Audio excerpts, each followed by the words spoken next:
Muy bien, vamos a regresar a nuestros lugares. Le voy a invitar a que por favor abra su Biblia en el primer libro de los Reyes, en el Antiguo Testamento. En el Antiguo Testamento busque primer libro de los Reyes, capítulo 18. Primero de Reyes, capítulo 18.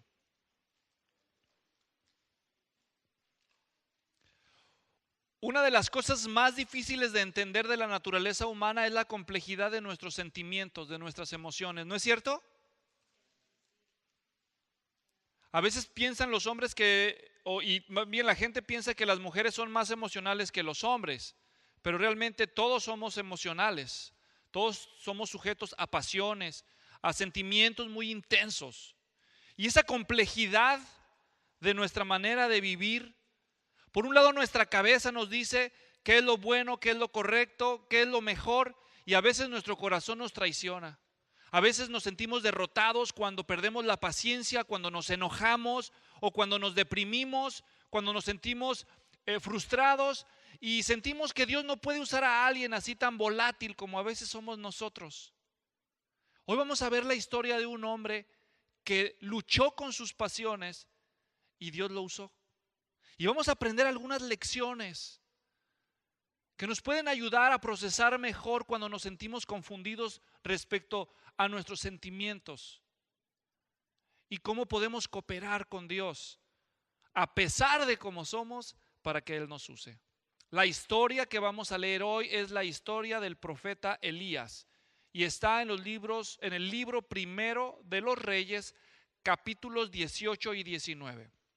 Les voy a dar un poco de contexto antes de entrar de lleno a la historia. Si ustedes recuerdan, estamos en medio de la serie que yo he titulado Los Reyes. Y ahí hemos estado conociendo la vida de algunos de los reyes del pueblo de Israel. Comenzamos con los primeros 3 grandes reyes de Israel, que fueron el rey Saúl, después el rey David y posteriormente el hijo de David, el rey Salomón. Salomón al final de su vida se aparta de Dios, por mujeriego termina adorando los dioses de varias de las esposas que él adquirió de las ciudades y naciones vecinas.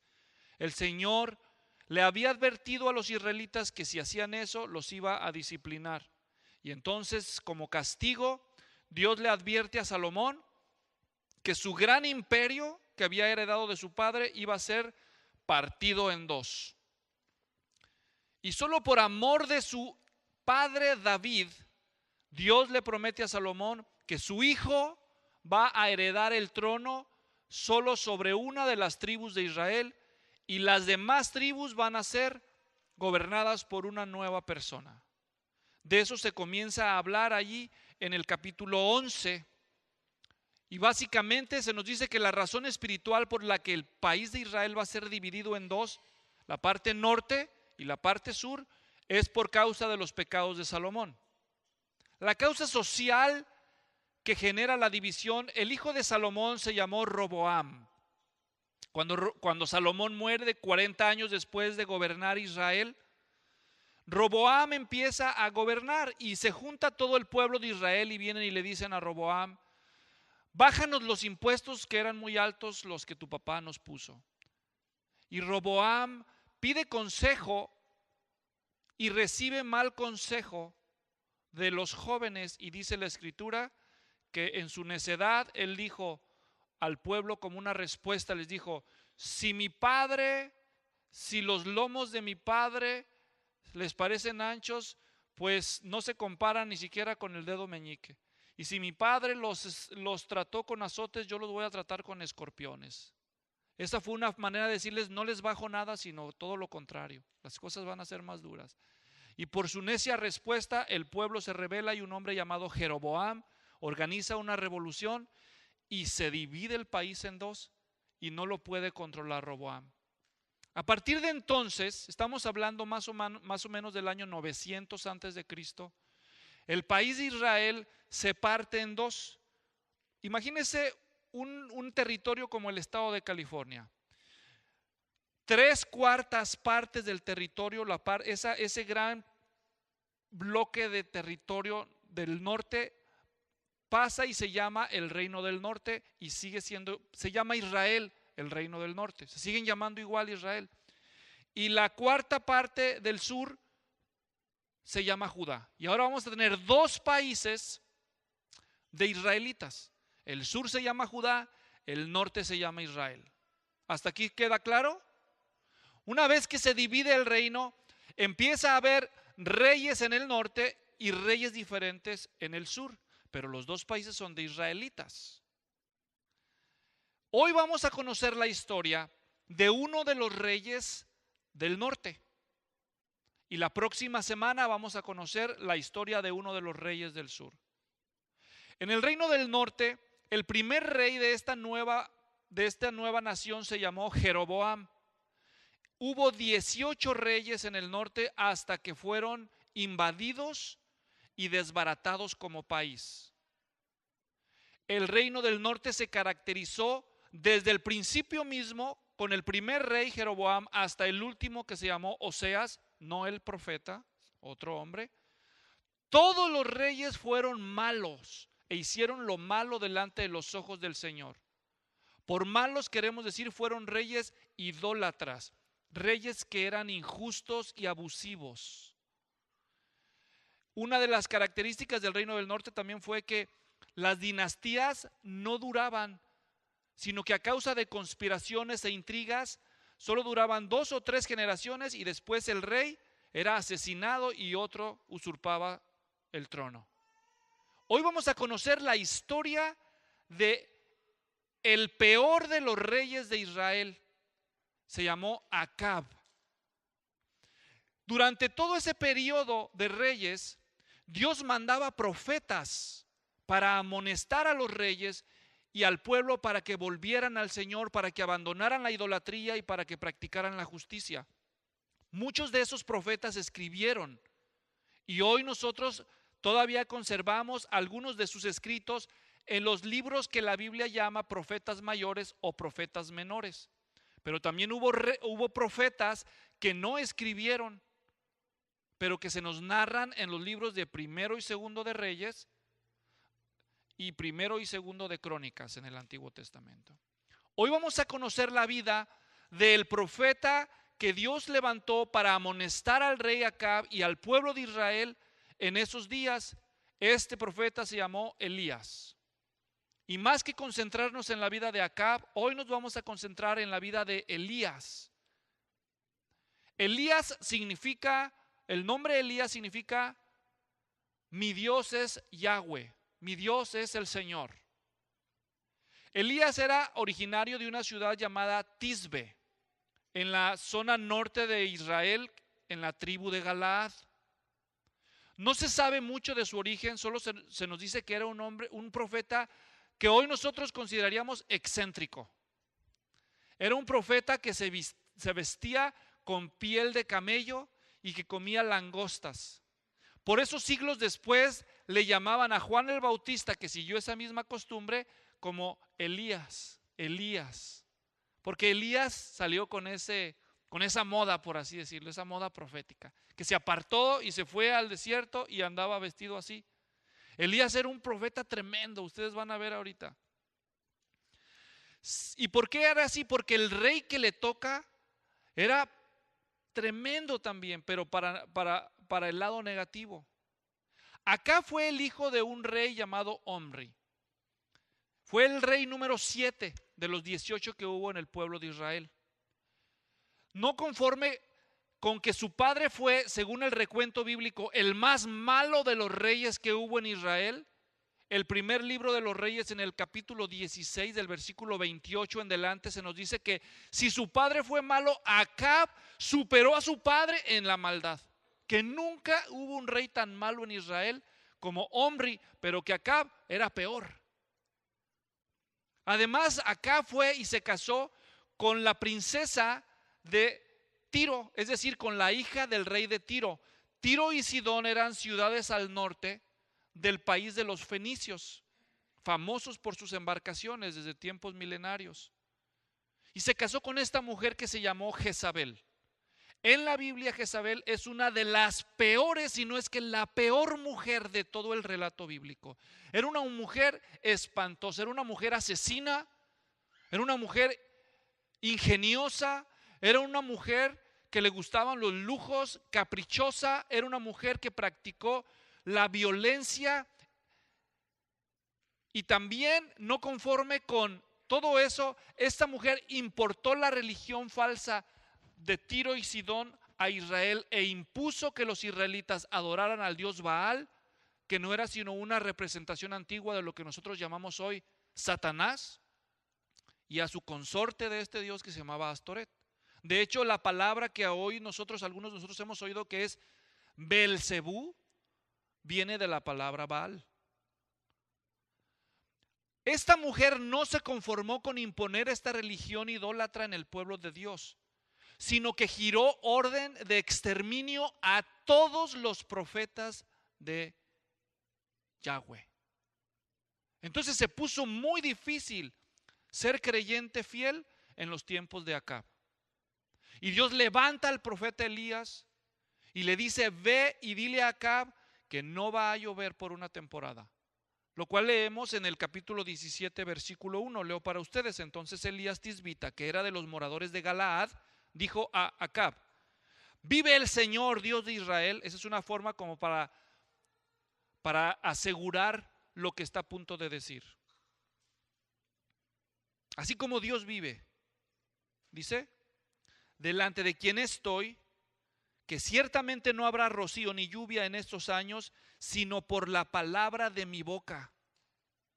Si ustedes recuerdan, en la ley de Moisés, en Deuteronomio capítulo 28, y también aquí mismo en el primer libro de los Reyes, en el capítulo 8, ya se nos había dicho que uno de los castigos que Dios iba a usar contra su pueblo cuando se apartaran de él y pecaran de idólatras era que les iba a negar la lluvia. Cuando el rey Salomón dedica el templo unas generaciones antes, y él está orando, dice el capítulo 8, dice que si el pueblo pecase, entonces Dios iba a cerrar el cielo y no iba a llover. Y ahora Elías le está advirtiendo a Acab, bajo la orden que Dios le da: ve y dile que no va a llover. Ahora Dios ya está tomando medidas disciplinarias contra el pueblo que le ha dado la espalda a Dios. Y empieza a pasar el tiempo. Y ahorita vamos a conocer tres grandes eventos en la vida de Elías relacionados con el rey Acab. El mensaje de hoy tiene 3 puntos. Primero vamos a conocer una confrontación. Segundo vamos a conocer una oración. Y tercero vamos a conocer una depresión. 3 eventos en la vida de Elías: la confrontación de Elías, segundo, la oración de Elías, tercero, la depresión de Elías. Pues sí, Elías terminó deprimido. Y algunos de ustedes quizás luchan con ese sentimiento y hoy van a aprender algunas lecciones. Bueno, vamos a entrarle al primero de los puntos en el capítulo 18, la confrontación. Dios a través de Elías va a confrontar primero al rey Acab y segundo va a confrontar al pueblo de Israel. ¿Están listos? Primero de Reyes, es primero, por cierto, no es primera de Reyes. Primeras son cartas, primero son libros. Y este es un libro, Primero de Reyes, capítulo 18, versículo 1. Vamos a ver la confrontación. Bueno, nos vamos a brincar directamente hasta el versículo 17, porque el capítulo es largo. Dice el versículo 17, leo, la Biblia de las Américas. Y sucedió que cuando Acab vio a Elías, Acab le dijo: ¿eres tú perturbador de Israel? ¿Qué está pasando aquí? Elías, en el capítulo anterior, va con el rey Acab y le dice: ¿sabes qué? Va a dejar de llover. Eso es una sanción de Dios. Y después Elías va y se esconde. Se va a otro país vecino, se esconde por 3 años. Ya han pasado 3 años y medio sin llover, imagínense. Y entonces el rey está muy enojado con Elías. Y Acab ha mandado que peinen el país para encontrar a Elías. Él creía que podía forzar a Elías para que volviera a llover. No entendía, era un pagano, no entendía que Elías no tenía ningún poder, que Dios es el que tiene el poder y Elías solamente es un vocero. ¿Me están siguiendo? Pero él, en su ignorancia espiritual, la agarra contra Elías, como siempre pasa. La gente se enoja con la gente cuando Dios está tratando con ella, ¿verdad? Y el Señor manda a Elías y le dice, ya déjate ver. Ya va a llover, Elías. Pero antes de eso vamos a confrontar, porque ya se está ablandando el terreno. Como muchas veces pasa cuando pasan las crisis, se ablanda el terreno del pueblo de Dios, es decir, el corazón. El corazón del pueblo de Dios se endurece por el pecado. Entonces Dios le manda problemas. Y la gente empieza a decir, oye, ¿por qué no nos va bien? Por más que nos esforzamos, no nos va bien. No llueve, no llueve, no llueve. Imagínense, eran pueblos agricultores. Qué frustración. Todo dependía de eso, ¿no? No era nada más cuestión del agua. Era una cadena, todo estaba relacionado con eso para ellos. Entonces, después de 3 años de juicio, Dios le dice a Acab, ve y déjate ver. Y dile a Acab que vamos a tener un reto ahora. Por cierto, quizás usted tiene muchos problemas. No estamos diciendo que todos los problemas son un resultado de la dureza de nuestro corazón, pero algunos sí, y a veces no queremos hacer caso a eso. Entonces, Dios permite los problemas y ahora, antes de resolver el problema, Dios va a hacer una confrontación y manda a Elías aquí. Vamos a ver la confrontación con el rey. En el versículo 17, Acab acusa a Elías de ser el perturbador de Israel. ¿No es cierto? Por tu culpa nos va así. Por tu culpa. Como a veces pasa en las familias, ¿no? Uno de los hijos empieza a dar problemas y los esposos empiezan a echar la culpa. Mira nada más tu hijo, es que lo crías mal. No, es tu culpa, salió a ti. Y ahí se van echando la pelota, ¿verdad? Entonces, aquí está acá culpando a Elías sin entender. Y Elías le va a decir en el 18, y respondió, yo no he perturbado a Israel, tú y la casa de tu padre, porque han abandonado los mandamientos del Señor y han seguido a los Baales. Ahora envía a reunir conmigo a todo Israel en el monte Carmelo, junto con 450 profetas de Baal y 400 profetas de la Acera que comen a la mesa de Jezabel.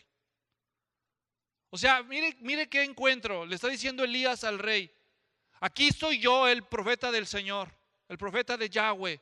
Tráete tus 850 gallos, como decimos en México, a tus sacerdotes falsos. Tráelos, vamos a echarnos una confrontación. Que quede demostrado quién es el Dios verdadero ya. ¿Para qué andamos con rodeos? Y Acab le acepta el reto, dice, sí. Si hubiera sido mexicano, Acab hubiera dicho, ¿qué? ¿Muy salsa? Vas a ver. Y dice ahí el versículo 20, Acab envió mensaje a todos los hijos de Israel y reunió a los profetas en el monte Carmelo. Se pasa la noticia a todo el país. Elías presenta un desafío a los profetas falsos, a los profetas de Jezabel. Y los que quieran ver están invitados. Ok, y se reúne una multitud al pie del monte Carmelo. Y ahora va a venir la confrontación con todo el pueblo. Antes del reto, Elías tiene que darles un mensaje. Escuchen las palabras de Elías 21. Elías se acercó a todo el pueblo y dijo, ¿hasta cuándo vacilarán entre dos opiniones? Si el Señor es Dios, síganlo. Y si Baal, síganlo a él. Pero el pueblo no le respondió ni una palabra. ¿Cuál era el problema con el país de Israel, el país del norte? El problema había sido este. Cuando el reino se dividió, la ciudad de Jerusalén era donde estaba el templo del Señor. Y en el templo del Señor era el único lugar que Dios había autorizado para que se ofrecieran sacrificios y lo adoraran. No había permiso de hacer templos en otro lugar. Pero cuando el país se divide en dos, Jerusalén queda como la capital del reino de Judá del sur. Y todo el reino del norte que adoraba al Señor tenía que ir a Jerusalén a adorarlo 7 veces al año. Había peregrinaciones y fiestas solemnes. Así que Jeroboam, el primer rey del norte, cuando sucede la división, Dios le dice a Jeroboam a través de un profeta, le dice, cuida de no apartarte del Señor. Pero Jeroboam no estuvo conforme con la orden de Dios. Él pensó como político. no como creyente. Y dijo, no, si yo dejo que los israelitas de aquí del norte hagan las peregrinaciones a Jerusalén, voy a terminar perdiendo el control sobre de ellos. Ya sé qué voy a hacer. Y se le ocurre, según él, esta maravillosa idea. Hace un toro, hace 2 toros de metal y los nombra Jehová. Y le dice a las tribus del norte, le dice, Jehová, este es tu Dios, Israel, aquí está Jehová. Y hace 2 becerros. Y en la frontera, lo más cerca que pudo de Jerusalén, pero ya de dentro del territorio de Israel, en una ciudad llamada Betel, erigió un templo y ahí puso un becerro. Así que el reino del norte comenzó a, según ellos, siguieron adorando a Jehová, pero ahora ya tenían una imagen. ¿Qué decía el primer mandamiento? Según Éxodo 20, cuando estudiamos aquel pasaje, ¿se acuerdan? Porque estamos estudiando toda la Biblia. El primer mandamiento en Éxodo 20 dice, 23 en delante, dice, no tendrás dioses ajenos además de mí. Y el número 2 dice, no te harás imagen, ni ninguna semejanza de lo que hay arriba en el cielo, ni de lo que hay en la tierra, ni en las aguas debajo de la tierra. No te harás imagen de mí. Dios no necesita imagen. Jeroboam desobedece el segundo mandamiento y hace una imagen. Así que ahora tenemos israelitas que de labios dicen que adoran a Dios, pero en realidad están adorando un becerro. ¿Me doy a entender? Si tú hubieras sido israelita de Judá y yo hubiera sido israelita de Israel, del norte, y nos pusiéramos a platicar, tú hubieras dicho, oh, yo adoro al Señor. Y yo hubiera dicho, yo también. Pero estamos hablando de 2 señores diferentes, aunque les llamamos el mismo nombre y tenemos las mismas costumbres. ¿Me doy a entender? Esto que les acabo de describir es lo que en términos sociológicos se llama sincretismo. Sincretismo significa revolver creencias diferentes. El judaísmo y el cristianismo por esencia son creencias sin imagen de su Dios. Es adorar a Dios en espíritu y en verdad. No se permite tener imágenes.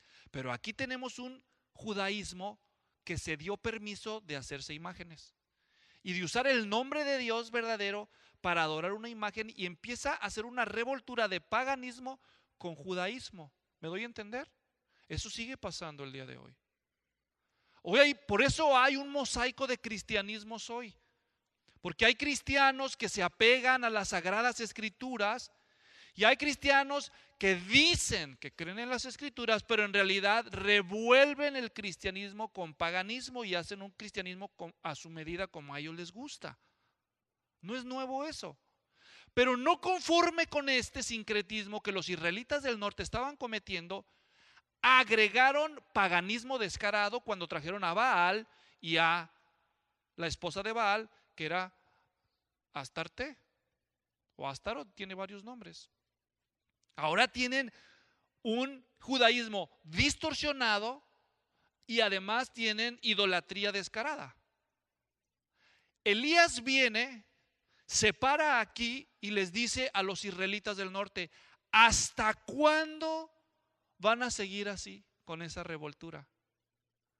Si Dios, si Jehová, si Yahweh es Dios en verdad, adórenlo como debe de ser. Y si Baal es Dios, entonces adórenlo como debe de ser. Diríamos hoy en día, déjense de medias tintas. ¿Me están siguiendo hasta aquí? Dicen, ay, pastor, este mensaje está muy fuerte. Ya nos empezó a ofender. Pues yo qué, dígale a Elías, ¿no?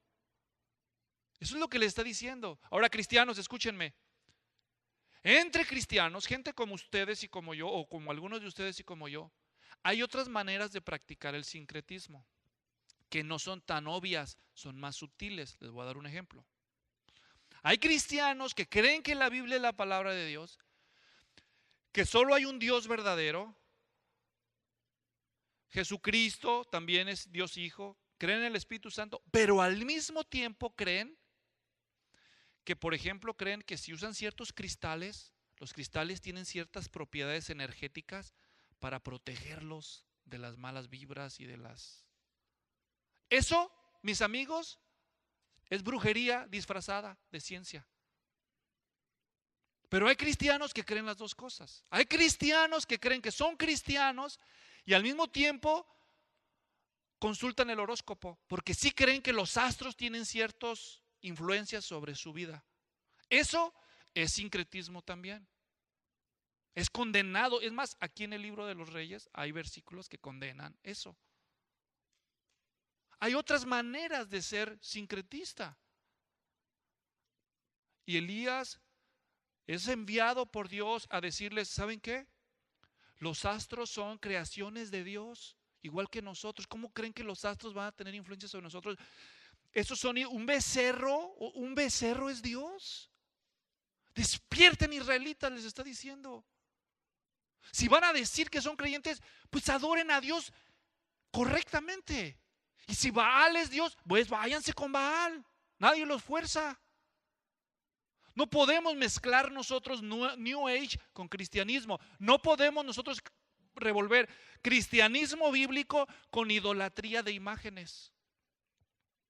No, sí podemos, pastor, si yo toda mi vida lo he hecho. Claro, no podemos hacerlo de modo que Dios se agrade. A eso me estoy refiriendo. ¿Me doy a entender? Yo no inventé la Biblia, por cierto. Algunos de ustedes van a decir, no, ¿por qué es así tan agresivo? Yo no la escribí, Yo no la escribí. Y Elías confronta el sincretismo de los israelitas. ¿Y qué hicieron los israelitas? No sé si dieron cuenta. Se quedaron callados. Estaban confundidos. Dios es misericordioso. Dios pudo haberlos destruido, haberles enviado un rayo, qué sé yo, multiplicarles las suegras, qué sé yo, piensen lo que quieran, ¿no? Algún juicio. Pero no, Dios no los destruyó ni nada, les tuvo paciencia.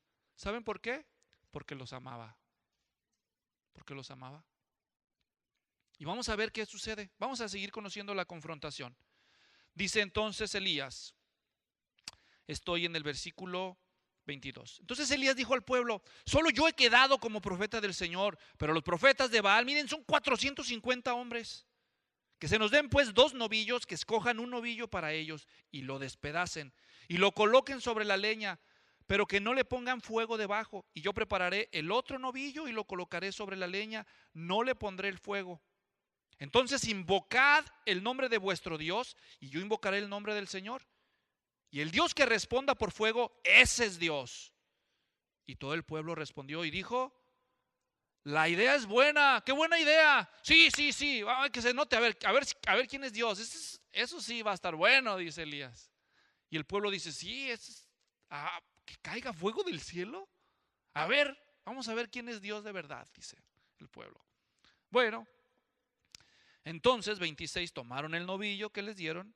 Empieza en el 25 Elías diciendo a los profetas de Baal, escojan un novillo para ustedes, prepárenlo primero porque son mayoría, invoquen el nombre de su Dios, pero no le pongan fuego. Entonces tomaron el novillo que les dieron, lo prepararon e invocaron el nombre de Baal ¿desde a qué horas?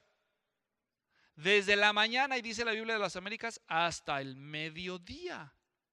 Desde la mañana hasta el mediodía invocaron el nombre de Baal. O sea, estos hombres eran buenos para invocar, buenos para orar, para clamar. Baal, Baal, respóndanos, manda fuego, Baal, Baal, Baal. Ay, ya me estoy cansando, dame un break. No, échale ganas, porque todavía no contesta. Baal, 1 hora, 2 horas, yo no sé cuánto, ya 2, 3 horas, ya era mediodía. Ya se estaban cansando. Y ahora Elías va a usar de sarcasmo para hacerle ver al pueblo de Israel lo ridículo de esa creencia. Dice en el versículo 27, sucedió ya al mediodía, Elías se burlaba de ellos. No se burlaba del pueblo, ¿de quién se burlaba? De los profetas falsos. De los profetas falsos. Y decía, clamad en voz alta, pues es un Dios.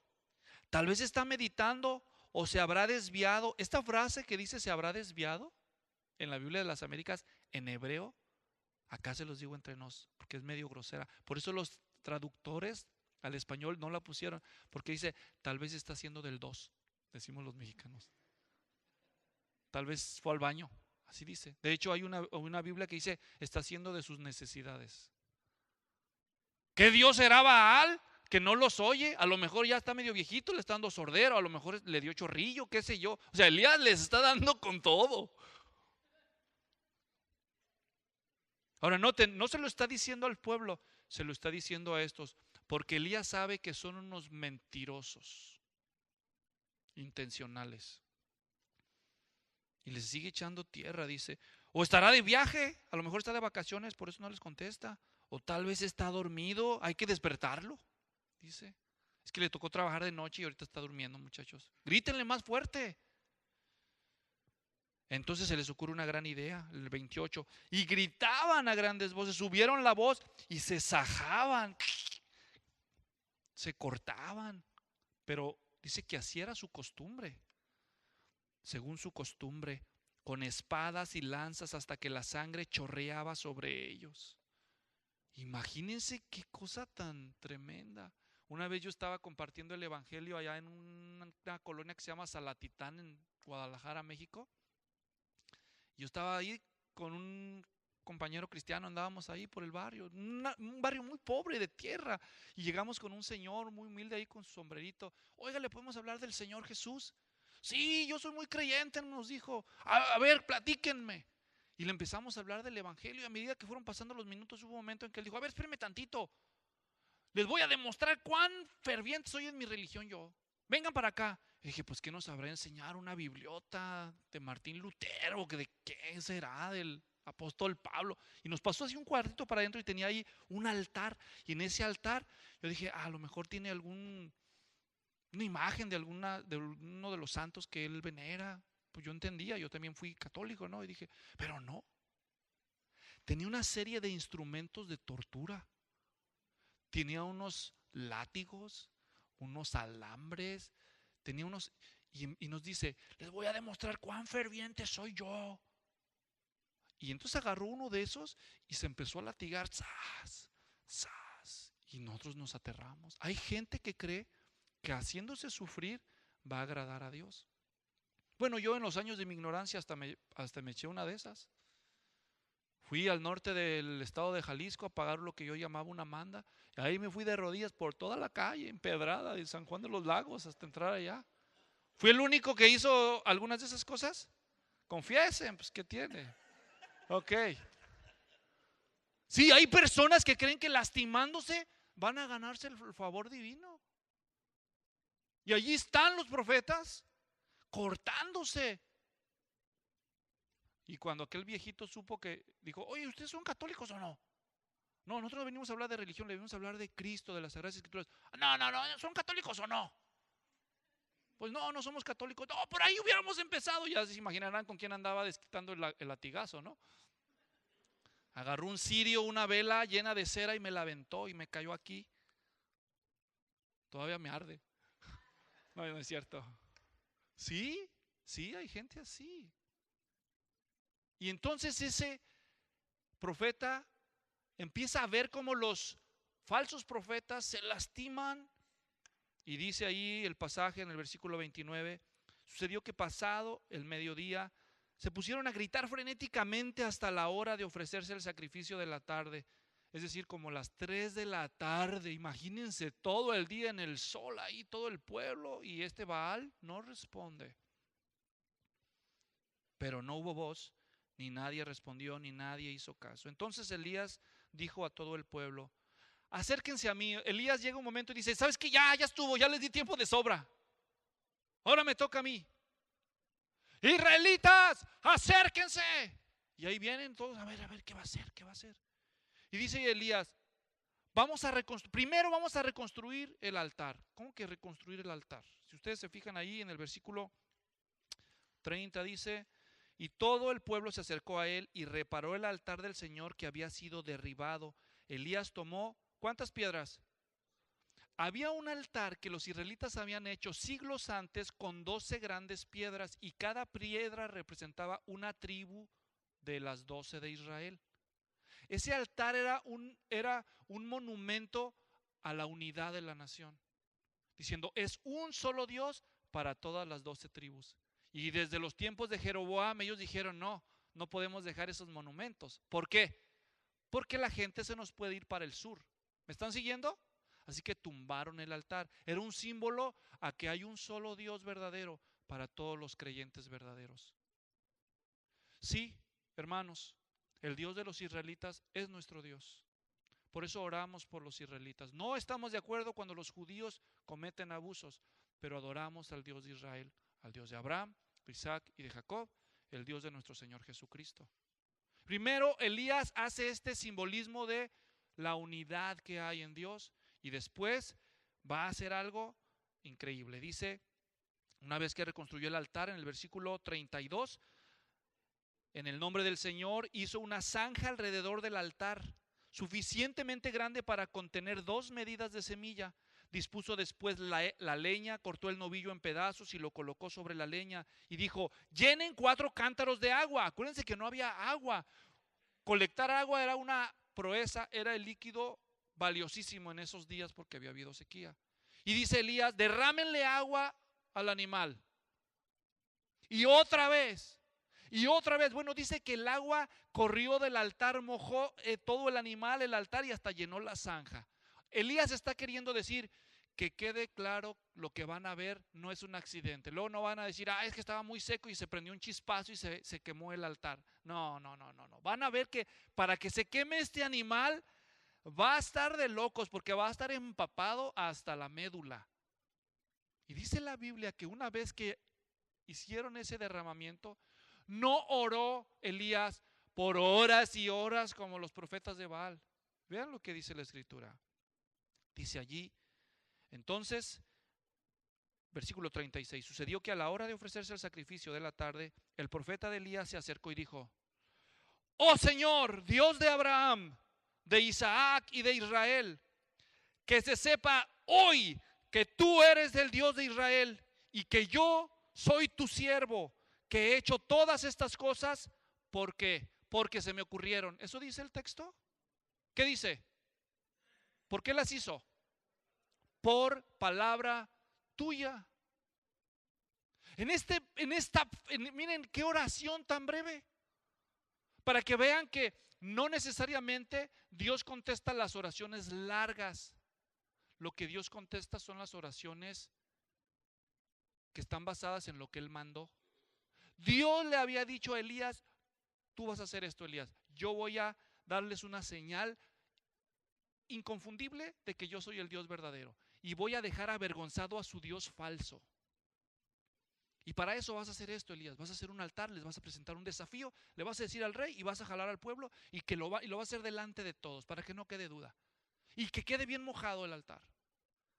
¿Y qué hizo Elías? Solamente obedeció lo que dice la palabra del Señor. ¿Me están siguiendo? Y llega el momento, y ahora ¿qué dice Elías? Señor, yo hice lo que tú mandaste, ahora pues respalda tu palabra. Para que quede claro, ahora quiero aquí hacer un énfasis en 3 puntos importantes que Dios nos está tratando de decir a nosotros. En primer lugar, observen las palabras del versículo 36. Una vez más dice, en primer lugar dice, oh Señor Dios de Abraham, de Isaac, de Israel, que se sepa hoy que tú eres el Dios en Israel. Dios quiere, escúchenme por favor, Dios quiere que la gente sepa que Él es el único Dios. Dios quiere que la gente sepa que Él es el único Dios. Cuando usted vaya por un enfermo a orar, le van a decir, ustedes los cristianos oren por mi sanidad. Usted tiene que decirle a la persona, ok, yo voy a orar a mi Dios. Usted también tiene que orar a mi Dios. Y usted comprométase por un mes, no va a clamar a ningún otro Dios, ningún otro santo, ni nadie que no sea el Señor Jesús. Hay un solo Dios, eso dice la Biblia. ¿Usted quiere que yo ore por usted? Pues vamos a orar los dos. ¿A poco nomás voy a orar yo? Y tú no le vas a pedir, porque si mi Dios hace algo por ti, luego tú le vas a dar el crédito a otro. Hay un solo Dios, que se sepa quién es Dios, pues. Y Elías no se intimida, porque Dios quiere que la gente sepa que Él es el Dios, no hay otro Dios aparte de Él. Segunda enseñanza que vemos en este versículo. Dios quiere que se sepa de Él. Segundo, Dios tiene siervos verdaderos que Él ha escogido. ¿Observaron cómo dice Él? Y dice, y Dios dice, que se sepa hoy que tú eres Dios en Israel y que yo soy tu siervo, que he hecho todas estas cosas por palabra tuya.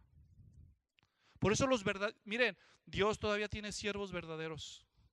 Dios todavía le habla a ciertos hombres y a veces a mujeres y les dice, tú vas a ser mi siervo, tú me vas a servir a mí y tú vas a ser el instrumento que yo voy a usar para llevarle mi palabra a mi pueblo. Y los que son verdaderos siervos de Dios no andan recomendándose a sí mismos del ingenio de su inteligencia y de su imaginación. Ellos simplemente le dicen al pueblo la palabra del Señor. Aunque parezcan hacer el ridículo. ¿Me están siguiendo? Elías es muy claro y dijo, yo no vine aquí, yo no inventé todo este drama. A mí me dijo el Señor que lo hiciera, aunque yo haga el ridículo, a mí no me importa. Por algo me dijo, algo va a hacer el Señor. Miren todo lo que Elías está haciendo, se la está jugando, ¿sí o no? Son 850, bueno, cuando menos 450 de Baal contra él. ¿Qué tal si ni chance le hubieran dado de hacer algo? ¿Lo linchan? ¿A poco no lo podrían haber linchado? El rey hubiera dado una orden, lo arrestan ahí, le cortan la cabeza y ya estuvo. Pero él se atrevió a hablar la palabra del Señor. Y tercera lección que se nos dice aquí en el versículo 37 está: respóndeme, oh Señor, respóndeme, para que este pueblo sepa que tú, oh Señor, eres Dios. Así que Dios no solo quiere que sepan que Él es Dios, Dios quiere algo más todavía. Porque ya hay mucha gente, escuchen, hay mucha gente que ya sabe que Cristo es el Señor, que no hay otro aparte de Él. Hay muchos que ya saben esto, pero hay algo que falta, que Dios quiere aún más que sepamos. Dios quiere algo más. Y aquí se nos dice en el versículo 37, Dios quiere que el pueblo sepa que tú, oh Señor, eres Dios y que has hecho volver sus corazones. Eso es lo que Dios quería. No solo quería las mentes, no solo quería Él que supieran, Él quería que le entregaran su corazón. Escúchenme, pueblo de Dios, Dios quiere tu corazón, Dios quiere tus afectos, tu respeto, tu adoración, que lo ames de todo corazón, no solo que sepas. Yo conozco gente, y yo he sido así en algunos momentos de mi mediocre vida espiritual, que ando hablándole a otros de lo que sé, pero yo mismo no amo a Dios, yo no obedezco. Ahí ando hablando, pero yo no le rindo mi corazón al Señor. Dios no solo quiere que sepamos de Él, Dios quiere nuestro corazón, nuestro corazón. Y Dios está haciendo todo esto para que se volviera el corazón de su pueblo a Él. Y sigue el relato diciendo, termina Elías su oración. ¿Cuánto tiempo? ¿Alguien trae cronómetro aquí? ¿Alguien trae cronómetro en su reloj o en su celular? Ok, cuéntame el tiempo. Voy a leer esta oración, ¿ok? ¿Ya? 1, 2, 3. Oh Señor, Dios de Abraham, de Isaac y de Israel, que se sepa hoy que tú eres Dios en Israel, que yo soy tu siervo y que he hecho todas estas cosas por palabra tuya. Respóndeme, oh Señor, respóndeme, para que este pueblo sepa que tú, oh Señor, eres Dios y que has hecho volver sus corazones. Alto. ¿Cuánto tiempo? 21 segundos. Una oración de 20 segundos. Oigan lo que Dios hace con una oración de 20 segundos con un instrumento que se deja usar. Dice la Biblia, entonces cayó fuego del Señor y consumió el holocausto, la leña, las piedras y el polvo, y lamió el agua de la zanja. Una explosión ahí de fuego. Imagínense todos los israelitas viendo eso. Están mediodía, hora tras hora, viendo a los falsos profetas clamar y cortarse la piel y no pasa nada. Y este siervo de Dios obediente, 20 segundos y ¡zas! Ese es el Dios verdadero, señores. Ese es el Dios verdadero. Y dice la Biblia, cuando todo el pueblo lo vio, 39, se postraron sobre su rostro y dijeron, el Señor es el Dios, Él es Dios, Yahweh, Él es Dios. Entonces Elías les dijo: arresten a los profetas de Baal, que no escape ninguno de ellos. Y los arrestaron, y Elías los hizo bajar al torrente Cisón, y allí los degolló. ¿Qué? ¿Por qué? ¿Acaso está cobrando venganza Elías? No, no es venganza. En Deuteronomio 13 y en Deuteronomio capítulo 18, Dios se había dicho: si algún día se levanta un profeta en medio de Israel y este profeta los incita a adorar otro Dios que no es el Señor, el tal profeta morirá. No le perdonarás la vida, por cuanto ha hecho tropezar al pueblo de delante de su Dios. Y Elías solamente está ejecutando la justicia que Israel ha descuidado por mucho tiempo, y manda arrestar estos 450, y hace que los, bueno, no dice que hace que los degüellen, él los degolló. Él los degolló. Yo no sé cuánto tiempo les llevó, pero no creo que haya sido cosa fácil. Ay, sí, Elías, córtame. No, yo creo que agárrenmelos fuerte. Y esto fue una cosa desgastante, agotadora, tanto a nivel físico como a nivel emocional. ¿No creen ustedes? Es algo muy tremendo. Si nos desgasta a los que somos padres disciplinar a nuestros hijos y nada más les damos unas nalgadas, imagínense hacer eso. Eso fue algo tremendo, traumatizante, pero Elías era obediente. Este primer punto, que fue quizás el más largo de toda la enseñanza, nos enseña la primera gran lección. Es el asunto de la confrontación. Escuchen, cristianos, en esencia, en una sola frase, el ministerio profético es la voz profética. Dios llama a su pueblo para hacer una voz profética en contra de la idolatría y de la injusticia, aún incluso ante las autoridades civiles. Cuando las autoridades civiles se rebelan a cumplir su función de ejercer justicia como Dios manda, alguien tiene que levantar la voz y decirle: estás haciendo mal. Claro, Elías no organizó una revolución armada, ¿verdad que no? Él simplemente fue una voz.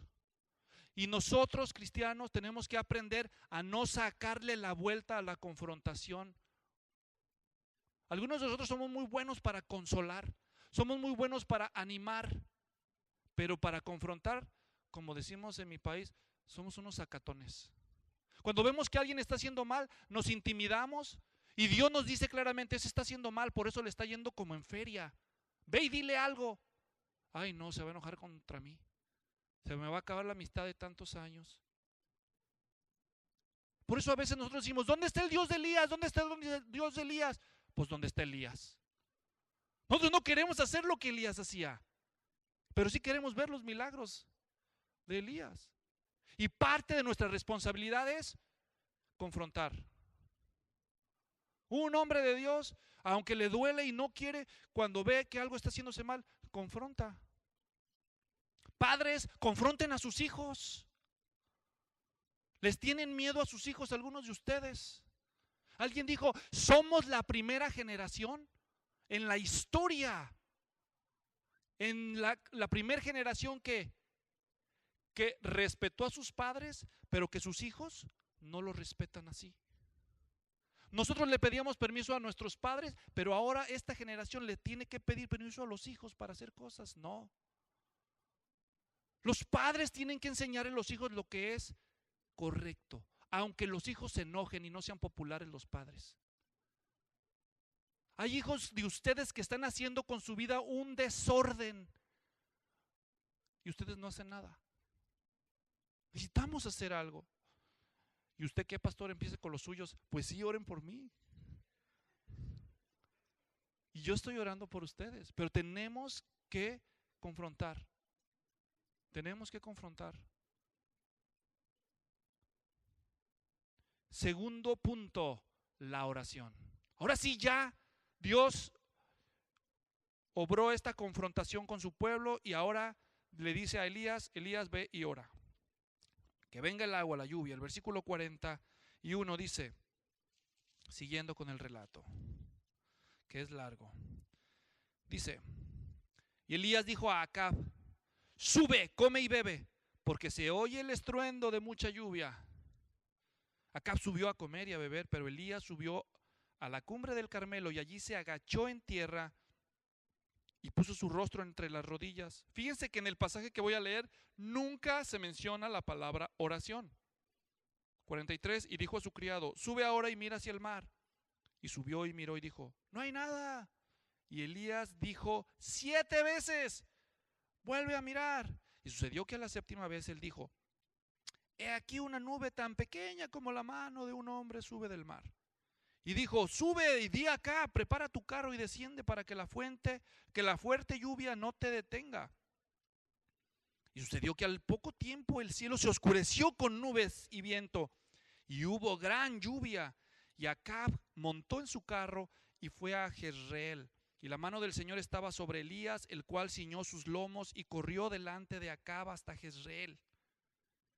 Y Dios manda lluvia después de 3 años y medio. ¡Qué gran milagro! Segunda señal para todo el pueblo de Israel. Primero fuego del cielo, ahora agua del cielo después de 3 años y medio.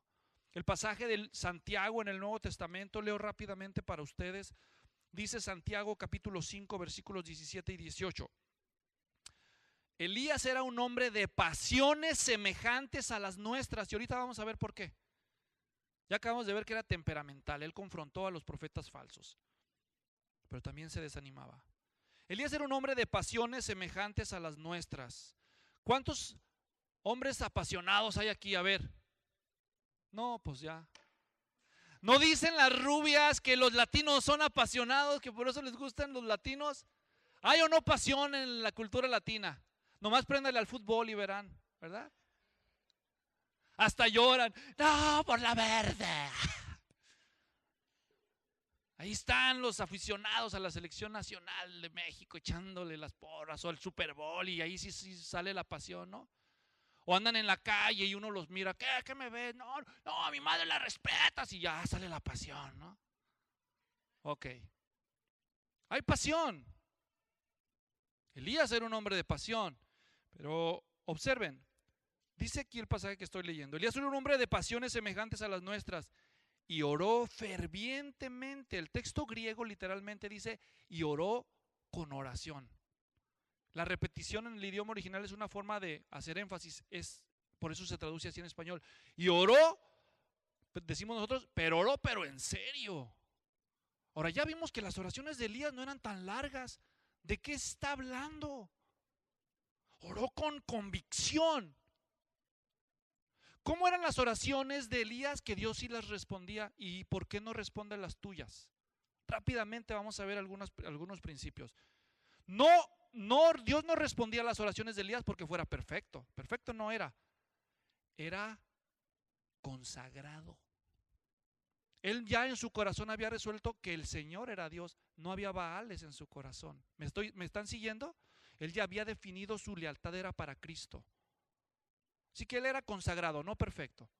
Segundo, él era una persona que oraba conforme a la voluntad de Dios. Dios ya le había dicho, va a llover. Entonces dijo, bueno, yo voy a orar por lo que Dios me dijo que ore. Tercero, él no solo conocía la voluntad de Dios, él conocía el tiempo de Dios. El tiempo de Dios. Él dijo, ya llegó la hora, ya pasaron 3 años y medio, Elías, ya voy a mandar lluvia. Ok. Después de lo del fuego, empiezas a orar por eso. Así que Elías oraba no por perfecto, sino con la confianza de que Dios perdonaba sus pecados, dependiendo de Cristo. Oraba conforme a la palabra del Señor, oraba en el tiempo de Dios y oraba fervientemente, con perseverancia. ¿Cuántas veces oró? 7 veces, ¿se acuerdan? Oró una vez, hubo algo, no hay nada, volvió a orar. Y otra vez, y otra vez, y otra vez. Dice ahí, leo. Oró fervientemente para que no lloviera y no llovió sobre la tierra por 3 años y 6 meses. Y otra vez oró y el cielo dio lluvia y la tierra produjo su fruto. Por eso dice el versículo 16, la oración eficaz del justo puede lograr mucho. ¿Usted quiere que sus oraciones sean respondidas? Estudie la Biblia y conozca cuál es la voluntad de Dios. Vea si es el tiempo de Dios y ore por eso y ore hasta que Dios le conteste. Y limpie su corazón de idolatrías. Y luego me dicen si Dios no contesta las oraciones. Y ahí está Elías dándonos un ejemplo de oración. Confrontación, oración. ¿Saben por qué Dios no contesta algunas de nuestras oraciones? Para empezar, porque ni siquiera oramos. Ni siquiera oramos mal. Ya no digo eficazmente. Pero si nosotros orásemos y orásemos conforme a la voluntad de Dios en el tiempo de Dios, veríamos cosas tremendas. Y las vemos. Es más, les voy a decir algo. Porque yo he estado orando y mientras estudié todo esto, y le decía, Señor, ¿por qué nos das este pasaje hoy? Dios quiere hacer más por ti de lo que ni siquiera te imaginas. Pero necesitas creer en Dios, necesitas limpiar tu corazón de idolatrías. Bájale al Instagram, bájale al Facebook. Si solo oraras la mitad o la tercera parte de lo que ves de las redes sociales, uy, cuántas cosas no verían. Mucho más. Si acabaras todo ese desperdicio de tiempo y estudiaras la Biblia y empezaras a orar por las cosas que Dios te muestra, no tendrías que ver videos de cosas cool. Te sacarían videos a ti para enseñárselas a todo el mundo de lo que Dios está haciendo en tu vida y a través de tu vida. Pero bueno, ahí ponte a ver videos o ponte a orar. Ponte a orar. Ok. Y por último, dice el capítulo 19. Vamos al tercer y último punto. ¿Así? Ok. Vamos al tercer punto, que es el de la depresión. Fíjense todo lo que Dios hizo en Elías y a través de Elías y lo que le va a pasar ahora. Primero, las causas del problema. Y Acab 19:1 contó a Jezabel todo lo que Elías había hecho y cómo había matado a espada a todos los profetas. Y ahí va Acab con Jezabel. ¿Qué crees, Jezabelita? ¿Qué? Que todos tus profetas, ¿qué crees? ¿Qué? No, tremendo milagro que hizo Yahweh, nuestro Dios, y Elías. Espérame, ¿qué? ¿Y mis profetas? Pues ya se murieron. Bueno, Elías los mató. No, dice que Jezabel, versículo 2, envió un mensajero a Elías diciendo, así me hagan los dioses y aún me añadan. Es como decir en mexicano, de mí te acuerdas. De mí te acuerdas si no. Si mañana a estas horas yo no he puesto tu vida como la de uno de ellos. Ahora uno oye esta noticia. ¿Qué está diciendo la reina a Elías? Te vas a morir. Te vas a morir. De mañana no pasas. Uno dice, no, pues ¿qué le va a hacer a Elías esa amenaza? Si Elías, el Señor manda fuego del cielo. Si a Elías Dios le responde las oraciones. Seguro que cuando Elías oiga esa noticia, Elías va a decir, ja.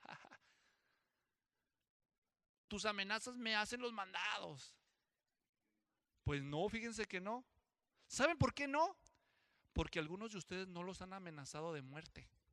Pero el día que los amenacen, me platican. A mí me han amenazado de muerte cuando menos 2 veces. Y por más fe que uno tenga, cuando alguien viene y te dice en tu cara, te dice, te voy a matar.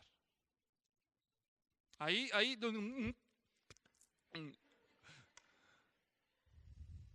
Aunque te lo diga de broma, tú no sabes si te lo dicen de broma.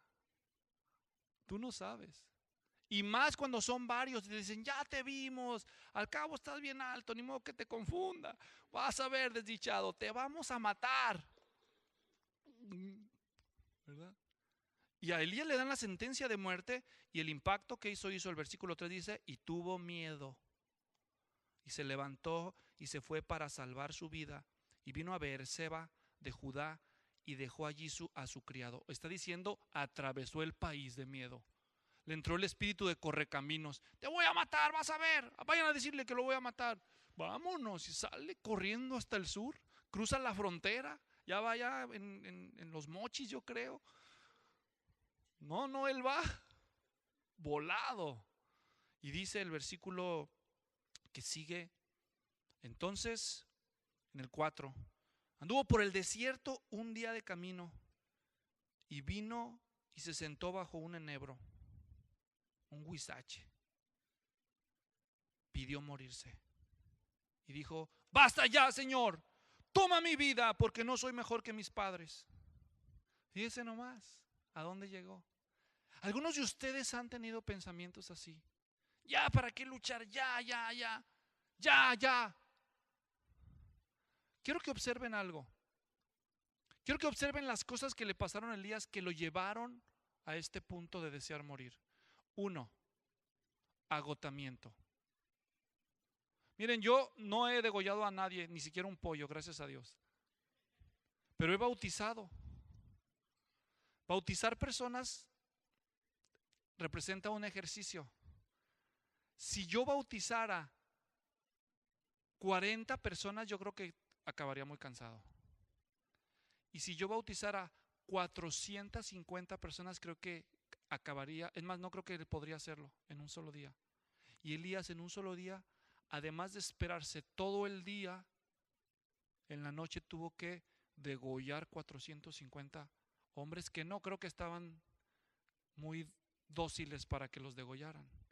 Él acabó exhausto y luego se echó una correteada, ¿se fijaron? El agotamiento sin suficiente descanso afecta tu estado emocional. Segundo, el temor, las amenazas. Cuando el temor se empieza a apoderar de tu vida, eso agrega a tu estado de ánimo. Tercero, la falta de esperanza. Él perdió la esperanza, él dijo, soy el único que queda, ya me van a matar. No, pues ya qué caso tiene, no. Y perdió la esperanza. Ese es un cóctel mortal para el estado de ánimo de una persona. Falta de esperanza, agotamiento, miedo. Y no conforme con eso, Elías, vamos a ver ahorita, también tuvo un pensamiento distorsionado. Su perspectiva de la realidad se distorsionó. Varias veces él dice, solo yo he quedado fiel a Jehová. Él cree que es el único que queda, que ya. Pero vamos a ver que no. Cuando eso pasa, el estado de ánimo llega al punto en que él se quiere morir. Pero quiero que observen algo. Él no intentó suicidarse. ¿Captaron eso? Hoy en día vivimos una generación donde la gente es mal enseñada y sí se suicida. ¿Para qué vivir? Y entonces se quitan la vida. Pero Elías no atentó contra su vida. El suicidio es prohibido para los creyentes, que quede claro. Si alguna vez te llegan los deseos de morirte, tú no puedes tomar ese derecho, no te compete. Puedes sentir ganas de morirte, pero no tienes derecho a levantar la mano contra tu vida. Y vamos a ver qué es lo que Dios usa para restaurar el ánimo de su siervo. Así que si usted sufre de tristeza, de depresión, no se engañe, no es único. Muchos sufren como usted esos sentimientos. Pero Dios le da esperanza. Dice el versículo 5, y acostándose bajo el enebro, ¿qué hizo? Se durmió. Y aquí un ángel le tocó y le dijo, levántate y come. Fíjese bien, primer cosa para salir de la depresión, descanse y coma bien. ¿Cuánto tiempo? Versículo 6. Entonces miró y aquí a su cabecera había una torta cocida sobre piedras calientes y una vasija de agua. Comió y bebió y volvió a acostarse. Y el ángel del Señor volvió por segunda vez, lo tocó y le dijo, levántate y come, porque es muy largo el camino para ti. Comer y descansar lo suficiente es necesario para recuperar el estado de ánimo. No todo lo espiritualicen. Hay que comer, hay que descansar. Algunos de ustedes no descansan. El día de descanso se ponen a trabajar. 6 días trabajó el Señor y el séptimo, ¿qué? ¿El séptimo qué? Pero algunos de ustedes son mejores que Dios porque nunca descansan. Trabajan 6 días y luego el día que descansan, pues alguien tiene que lavar la ropa, pastor. Alguien tiene que cortar la yarda. Yo no sé, es tu problema. Tú tienes que descansar. Tú quieres oír a Dios, tú quieres recuperar energías espirituales y estado de ánimo y no sabes por qué siempre estás debilitado, siempre estás decaído. No descansas. Come mejor, descansa. Segunda cosa, observaron, le dice, muy largo el camino para ti. No vas a salir de la depre tan fácil. Tienes un camino que recorrer y el camino era literal. Y observaron que un ángel es el que Dios usó. Algunos de ustedes no son depresivos, pero tienen contacto con alguien deprimido. Y tú puedes ser el ángel del Señor para ayudar a esa persona. Llévale una comidita, dile, yo te cuido a los niños para que descanses. Y dice, así que bueno, porque tengo mucho que lavar y tengo... No, es para que descanses. para que descanses. Y tú puedes ser ese ángel. Versículo 8, se levantó pues y comió y bebió, y con la fuerza de aquella comida caminó 40 días y 40 noches. Qué tremendo lo que Dios hizo en Elías. Pero era un camino largo. ¿A dónde caminó Elías? Ahí dice, al monte de Dios. Para salir de la depresión, no solamente tienes que recuperarte de tu agotamiento físico, tienes que recuperarte emocional y espiritualmente. Y Dios es el camino. Dios, no el psicólogo nada más. Dice que llega ahí finalmente en el versículo 9, entró en una cueva, o sea, en un lugar solo, aislado, y pasó en ella la noche. Y aquí vino a él palabra del Señor. Fíjese bien, Elías después, para recuperarse, va a un encuentro con Dios, y en su encuentro con Dios está a solas en una cueva y Dios le va a hablar. Quiero que escuchen lo que Dios le va a decir. Dios le va a decir a Elías en el versículo 9, Elías, ¿qué haces aquí? ¿No sabía Dios? ¿Saben qué está haciendo Dios? Le está diciendo, Elías, cuéntame, habla Elías, habla, saca lo que traes, dime, cuéntame a mí, yo te quiero escuchar. Dios ya sabía, él no necesitaba que lo informara. Elías necesitaba hablar, igual que todos los deprimidos necesitan hablar. Necesitan hablar con alguien. Pero sobre todo necesitan hablar ¿con quién? Con Dios. Necesitan hablar con Dios. Y es lo que hace Elías y le saca, le empieza a decir. Versículo 10, he tenido mucho celo por el Señor, Dios de los ejércitos, porque los hijos de Israel han abandonado tu pacto, han derribado tus altares y han matado a espada a tus profetas. Todo eso es verdad. He quedado yo solo y buscan mi vida para quitármela. Sí es cierto que lo estaban buscando para matarlo, pero fíjense cómo el pensamiento de Elías está distorsionado. Él dice que él es el único que queda fiel, ¿cierto? Nada más que se equivoca, porque dice aquí mismo, más adelante, en el versículo 18, 7,000 en Israel no se han doblado ante Baal. Eso lo sabe Jehová, no lo sabe Elías. Pero él cree que es el último, que es el único. Su mente está distorsionada, su perspectiva está torcida. ¿Me doy a entender? Ese es un índice de que, ¿por qué la gente se deprime? Porque empieza a pensar negativa, pesimistamente. Solo ve lo que hace falta, lo que se acabó. No puede ver. Por eso tiene que ir a Dios y hablar con Dios para que Dios lo haga recuperar la perspectiva y que la gente pueda ver las cosas tal y como son. Miren, una de las cosas más maravillosas por las que yo le doy gracias a Dios del trabajo que yo tengo como pastor es que visito personas que están desalentadas y a veces hasta tienen perdiendo el ánimo para vivir, y yo abro la palabra de Dios. Yo no hago nada especial, yo solamente les leo pasajes de la Biblia y empiezan a oír, y yo con mis ojos veo lo que Dios puede hacer con su palabra. Y Dios lo ha hecho en mí, porque yo también me he deprimido y me he desanimado tremendamente, y ha habido gente, algunos de ustedes, otros vienen y me recuerdan las promesas de Dios, y uno se resiste y dice, no, pero es que a mí no, y así es el depresivo. Y luego Dios va restaurando su fe hasta que te recuperas y tu pensamiento cobra orden, y Dios obra el milagro. Es algo muy hermoso. Y tú no necesitas que alguien lo haga por ti. Tú puedes ir a Dios en la Biblia y encontrar esa esperanza. Y dice la Biblia, Elías hablando y hablando, y Dios no ha hablado, él solo escucha. Algunos de ustedes necesitan, al igual que yo, aprender a escuchar a los que están desanimados. 11, entonces él dijo, sal y ponte en el monte delante del Señor. Y he aquí que el Señor pasaba, y un grande y poderoso viento destrozaba los montes y quebraba las peñas delante del Señor. Y básicamente, por cuestión de tiempo, la historia termina así. El Señor le dice a Elías, ok, ya me dijiste, Elías, ya me dijiste. Ahora yo te voy a decir algo a ti. Así que arrímate a la orilla de la cueva. Pero antes de que Dios le hable a Elías, Dios hace tres acciones aterradoras primer lugar dice que empieza a soplar un viento tan fuerte que parecía que las peñas, las rocas se iban a partir en dos. Y Elías empieza a ver la manifestación del poder del Señor. Y luego pasa el viento y luego dice que viene un terremoto. Si hay una cosa, todo en el mundo es inseguro, pero la única cosa que tenemos segura es el suelo, ¿no? Y cuando el suelo se te mueve y se te quiebra, te da miedo. ¿Alguno de ustedes ha estado en un temblor, un sismo, un terremoto? O sea, uno dice, ¿para dónde corro? No hay para dónde correr, todo se te mueve. Y Dios hace un terremoto y Elías está ahí con el terremoto y apenas, yo creo que ya estaba saliéndose del corazón y dice que empieza a haber un fuego. Un fuego. O sea, ¿qué está diciendo la historia? Está diciendo, ay, Elías, tú le tienes miedo a Jezabel.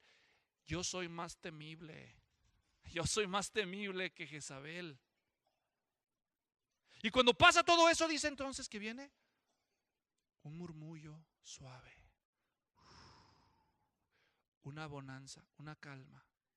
Y en la calma, en la paz, en la tranquilidad, dice, observen esto, es el punto culminante, versículo 12, después del terremoto un fuego, pero el Señor no estaba en el fuego, y después del fuego un susurro de una brisa apacible.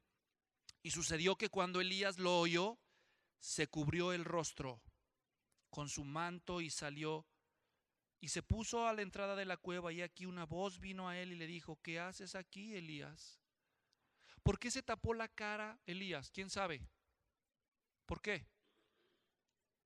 Porque la Biblia dice que nadie verá al Señor y quedará con vida.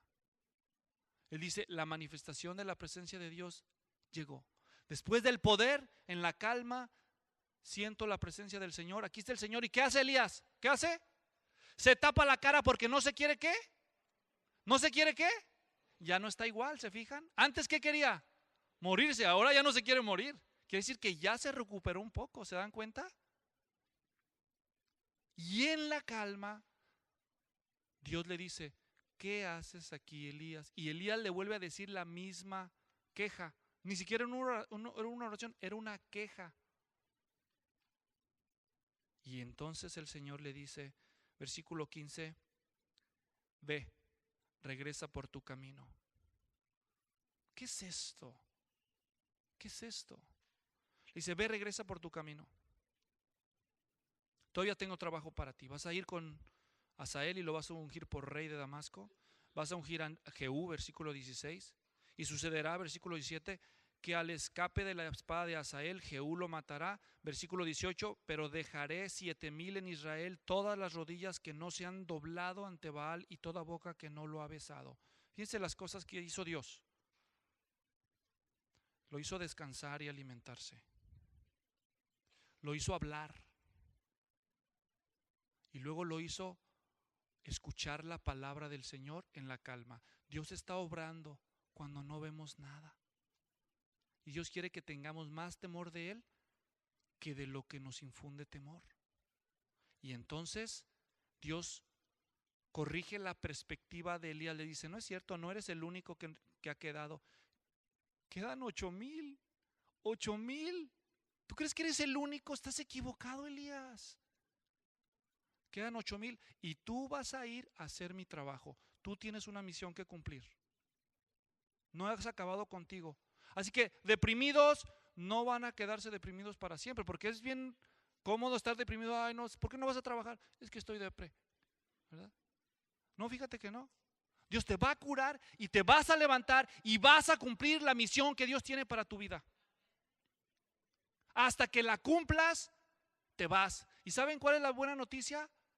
¿De qué tuvo miedo Elías? Así termina el rato. ¿De qué tuvo miedo Elías? ¿De qué? De morir, ¿verdad? Y dijo, me quiero morir.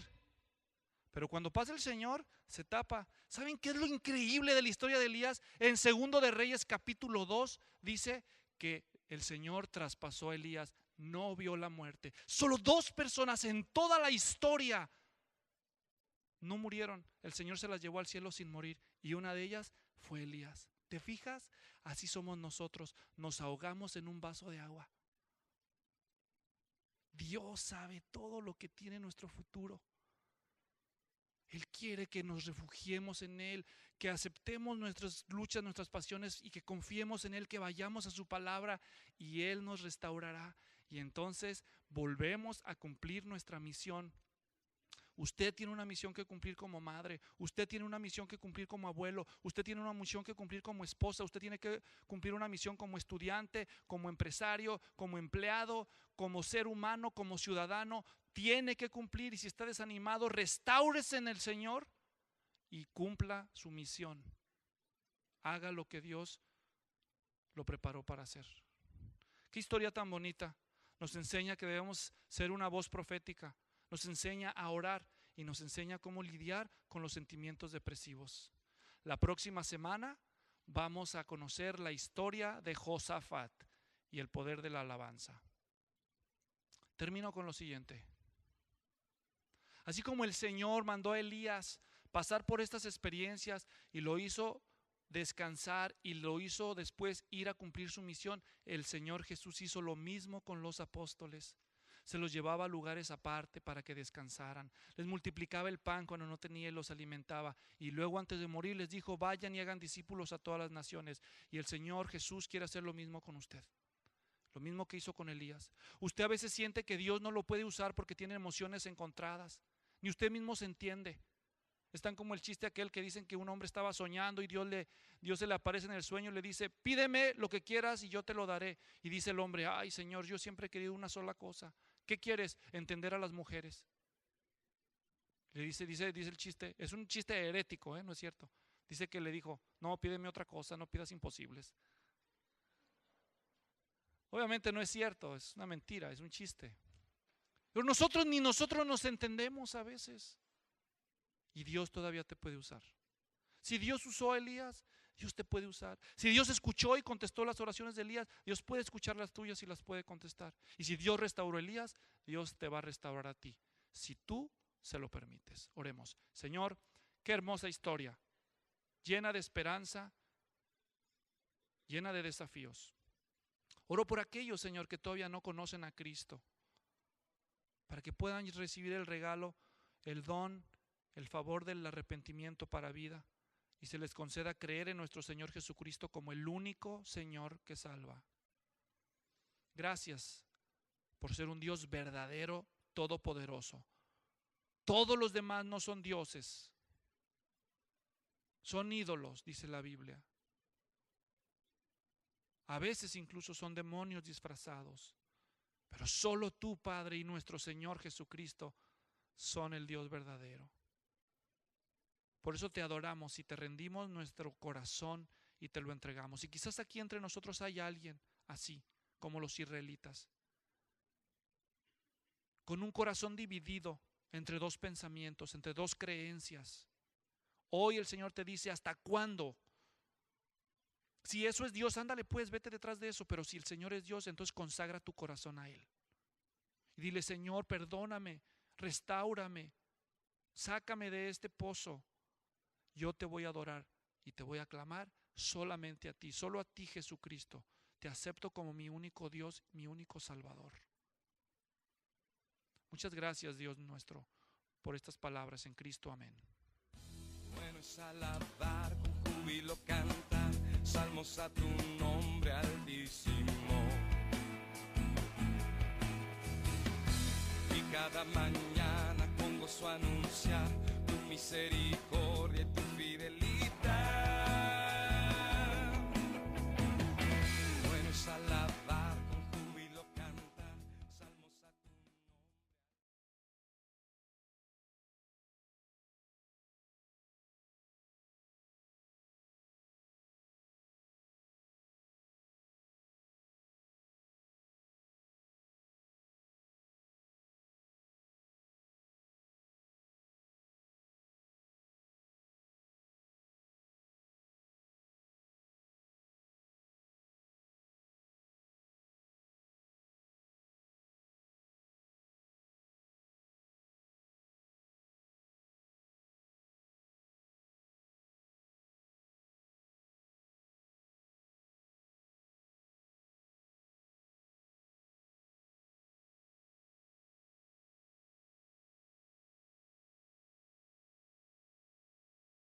énfasis